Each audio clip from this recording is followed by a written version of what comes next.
All right, shalom, shalom, shalom, brothers and sisters. This is your brother Kazakia, and this video is for my leaders. Those of you who the Most High has planted as a leader of a camp, of a ministry, YouTube channel, of a worldwide ministry, bishop, whatever your title is. I want to talk about accountability. Right? It's very important for us to have accountability. Preferably to have accountability with somebody that's not in your camp. Because sometimes if you have people that's in your camp that has a loyalty to you, they won't tell you the truth, right? So, say for example, you're an Israelite, you're part of XYZ organization or camp. I'm a part of another camp, not really directly connected to you, but as a unbiased person, if you contact me and ask me questions about certain things in your ministry, I'll be more of a benefit to you than that person who's in your camp. Because, like I said, they might not tell you the truth, because if they are a leadership person, they're going to respect you as the leader. They're not going to challenge you, right?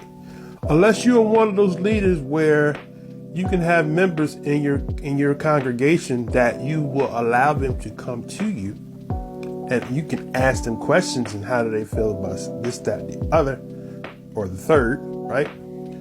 Okay, everybody's not at that level, right? Okay, now, if you're not at that level, then you need somebody outside that you can be accountable to. If you are at that level to where you will allow your congregants to question anything you teach or say or believe, and you give them a genuine answer and not expect them to just go with what you say and run with it because I'm the leader, that's a dangerous position to be in. And when you like that, that's why a lot of people are heartbroken when things happen with their ministry, because they have pledged allegiance to that leader and not to the Most High.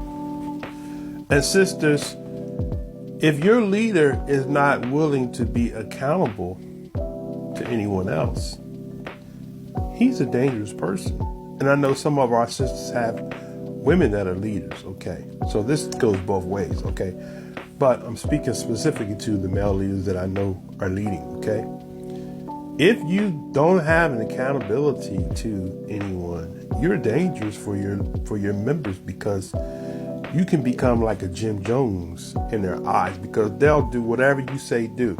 They'll drink the Kool-Aid and the whole ship will go down. And that's the reason why people label many camps as an occult or cult, play on words. Some people say occult, some people say cult. Okay, there's a difference between the two. But when they say that, they're making a reference to anything that's anti-Christian, okay? Now, if you don't have accountability, and I will say this, a lot of pastors, a lot of churches, I came out of the Church of God in Christ, and a lot of pastors won't have accountability, right? They'll go to other leaders, and the leaders will cover their mess. You don't want to be in a leadership circle where they're covering your mess, right? You need to be in an accountable position where that person will say, brother, I think it's time for you to step down, right? You don't need somebody who's going to tell you, brother, you know you got to stay there because you called to that ministry, you got to stay there till you die. No, you don't have to stay there till you die. If you in transgression, brother, sister, you need to step down and move out the way and let somebody else lead that ministry, because it's all about your future. It's all about your spirituality. It's more important to be right with Yah than to be in a position, right? So many people are out of position, they are in a position, and they're out of the will of Yah, right? And I want to add to that, in addition to accountability, you need to have integrity. Because what if you have a member of your congregation to come to you Let's say pastor, moray, elder, bishop. I'm having a problem with my wife, right? If you're not a man of integrity, and if that man's wife looks good, you just might look at her and say, wonder why he can't work that out. She fine, sister, right? A man that doesn't have any integrity, he will operate in the flesh, and the flesh will get the best of him every time, right? Because if you are looking with these and you see a sister coming in your congregation and she is all of that, your flesh don't care nothing about the law, statutes, and commandments. Your eye gate saw something that was attractive to you, right? So in addition to accountability, you have to have integrity to say, even though I'm enticed by that gorgeous woman, I am not going to do that because why? I have integrity, right? And that's what's missing. That's another thing that's missing amongst the Hebrew Israelite world is integrity, right? Integrity and also competition, right? We as Israelites compete. Who has the most channels, most subscribers on your channel?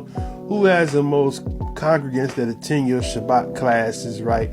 So if a person doesn't have as big of a channel or doesn't have as big as a congregation, you look at them like they're not worth your time, right? That's the thing that is killing us, right? Pride. Because I know certain brothers will never entertain me because they have big organizations and big channels, and they feel like that he's a little guy. Why should I pay any attention to him? It's not about whether the person is big or small. It's not such a thing as a minor prophet and a major prophet, right? So the world has made the prophets to be major and minor because, this person over here wasn't part of a big organization, right? So, but this person over here, yeah, man, he got a lot of followers, man. Yeah, I listen to him, right? So we become what? Respectful persons, right? The Most High is not a respectful person, right? He called us to be people of integrity, right? And in having that integrity and being accountable, it will prevent a lot of problems that we run into in our local congregations because why? We're not accountable. We can do whatever we want to do. People accept whatever we do or say because why? That's the pastor. That's my leader, right? If your leader is wrong, if you hear somebody else say something different than your leader, the religious mindset says, I'm going to follow my leader. No, you shouldn't follow your leader. You should follow the truth, right? I can make anything sound right. Every man's way is right in his own eyes.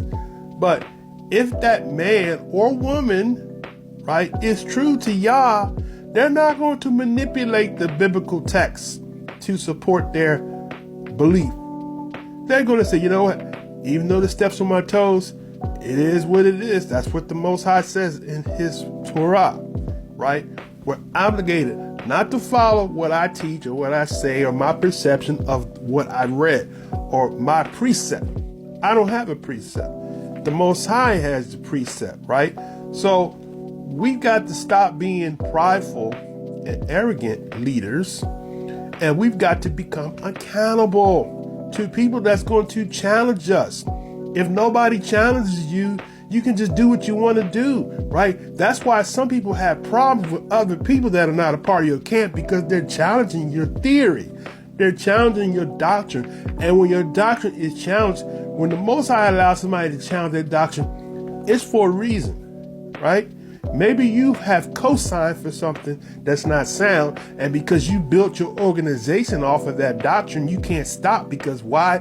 You've attained a certain height in this walk, and you are not willing to let it go.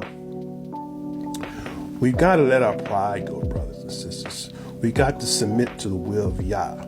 That's why it's very important for us to be accountable in these last days. And with that, I say shalom.